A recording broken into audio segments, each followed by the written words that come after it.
Assalamualaikum warahmatullahi wabarakatuh. Hai Ra. Perkenalkan, nama saya Ida Setiawati. Di sini saya akan membuat video pembelajaran tentang pengaruh pandemi COVID-19 terhadap perkembangan anak usia dini. Video ini juga untuk memenuhi tugas akhir semester dari Ibu Wudi Astuti, SPD MPD, selaku dosen pengampu mata kuliah perkembangan anak usia dini. Happy watching! Pada era pandemi yang sudah jalan selama 2 tahun ini memiliki dampak negatif, termasuk dampak terhadap anak, menjadi salah satu kelompok yang merasakan dampak COVID-19 yang cukup besar. Dimulai dari pendidikan, adanya perubahan sistem daring cukup banyak merubah sistem pendidikan di Indonesia. Misal, guru-guru kesulitan untuk mencapai target pembelajaran karena jam belajar dikurangi, sedangkan orang tua kesulitan untuk memahami materi yang dipelajari oleh anaknya. Pandemi ini juga berdampak cukup besar terhadap bidang kesehatan anak. Hal ini harus diupayakan untuk menjadi kebijakan sehingga balita juga mendapatkan pelindungan terhadap COVID-19 ini. Harus adanya solusi-solusi untuk menanggulanginya dari Kementerian Pemberdayaan Perempuan dan Pelindungan Anak Republik Indonesia (PPA) memiliki solusi untuk memberikan pelindungan terhadap anak-anak di era COVID-19 ini dengan mempertimbangkan banyak faktor risiko, menyelenggarakan koordinasi pelindungan anak yang harus dilakukan oleh semua elemen, baik dari mulai anak itu sendiri, keluarga, masyarakat, pemerintah daerah hingga pemerintah pusat. Koordinasi ini berupa pemantauan, pendataan, dan evaluasi yang mana hal ini diharapkan dapat memunculkan ide, inovasi, dan solusi untuk mengantisipasi akibatnya di masa depan. Berdasarkan data dari beberapa penelitian yang telah ditelaah, dapat diketahui bahwa dampak yang ditimbulkan oleh situasi pandemi COVID-19 ini sudah dapat terlihat dari 1-4 bulan setelah diberlakunya lockdown atau physical distancing. Dampak yang ditimbulkan oleh situasi pandemi COVID-19 ini yang kedua setelah pendidikan yaitu tumbuh kembang anak. Ada beberapa perubahan tumbuh kembang anak yang berubah setelah adanya pandemi COVID-19 ini, yaitu yang pertama, dampak pertumbuhan. Situasi pandemi COVID-19 berdampak terhadap pertumbuhan anak, yaitu anak-anak cenderung mengalami risiko terjadinya peningkatan berat badan yang berlebih atau obesitas dikarenakan adanya perubahan pola dalam mengkonsumsi makanan secara signifikan.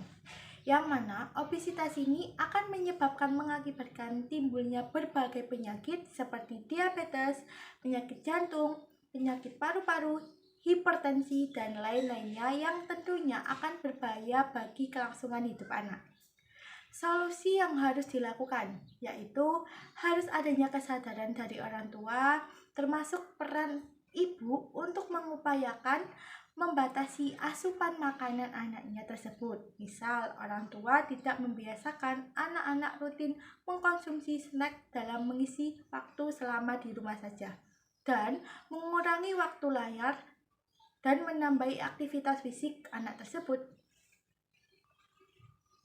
Dampak yang kedua yaitu dampak perkembangan sosial kemandirian anak.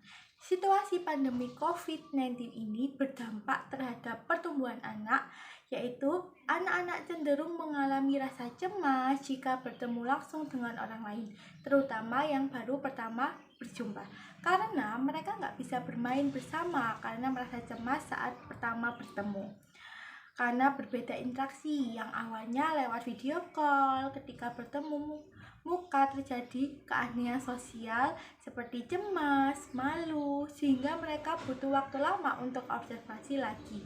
Sehingga solusi yang harus dilakukan orang tua terhadap anak-anaknya dalam mengenai hal ini yaitu mengajak anak-anak untuk bertemu meet up dengan teman-teman sebayanya 1 minggu sekali atau 2 minggu sekali untuk meminimalisir penularan COVID-19, sehingga anak tersebut bisa berinteraksi secara langsung kepada teman sebayanya, sehingga anak pun tidak merasa bosan karena berada di rumah saja. Dampak yang ketiga yaitu dampak perkembangan bahasa. Hal ini kita bisa melihat dari adanya pembatasan sosial kepada anak akan memicu speak delay atau keterlambatan berbicara. Solusi yang harus dilakukan sendiri yaitu harus adanya peran orang tua dengan cara mengajak bermain anak dengan mengajaknya dia berbicara seperti mendongeng, bercerita, atau bermain drama dengan anak tersebut, di mana cara tersebut akan membuat anak lebih menyenangkan meskipun berada di rumah saja. Yang keempat yaitu dampak perkembangan motorik halus, dan yang kelima dampak perkembangan motorik kasar. Selama pembatasan sosial di masa pandemi COVID-19 ini, ruang gerak anak menjadi terbatas, yang mana awalnya anak yang terbiasa bermain dengan teman-teman sebayanya di sekolah, di taman, atau di lingkungan sekitar menjadi lebih sering di rumah saja.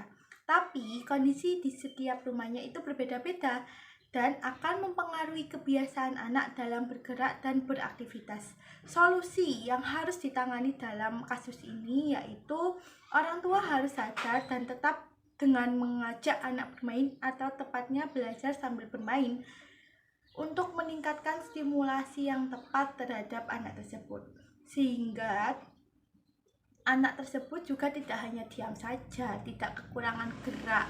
Anak tersebut akan terus bergerak untuk meningkatkan perkembangan motorik kasar dan halus.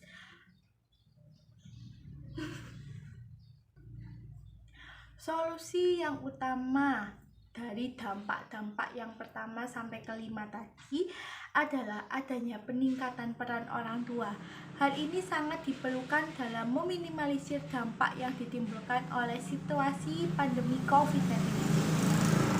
Sehingga adanya peran orang tua untuk meningkatkan tumbuh kembang anak tersebut dengan melengkapi stimulasi yang tepat, sehingga anak tidak lebih individualis, egosentris, sehingga anak tidak cepat bosan dan sering tantrum. Selain itu, menyaksikan pemikiran dan usaha untuk mengulangi dampak pandemi terhadap tumbuh kembang anak, yaitu dengan berupaya memberikan perlindungan melalui vaksinasi COVID-19 bagi anak. Karena vaksinasi terhadap anak atau dengan cara orang tua untuk menjaga anak-anaknya melalui penerapan protokol kesehatan, dan disarankan untuk tidak membawa anak-anak melakukan perjalanan ataupun rekreasi di tempat wisata dulu, apalagi makan di luar rumah, karena mengingat resiko penularan COVID-19 ini masih tinggi saat beraktivitas di rumah. Sekian penjelasan dari saya terkait dampak pandemi COVID-19 terhadap perkembangan anak usia dini. Semoga bermanfaat. Terima kasih. Wassalamualaikum warahmatullahi wabarakatuh. Bye-bye.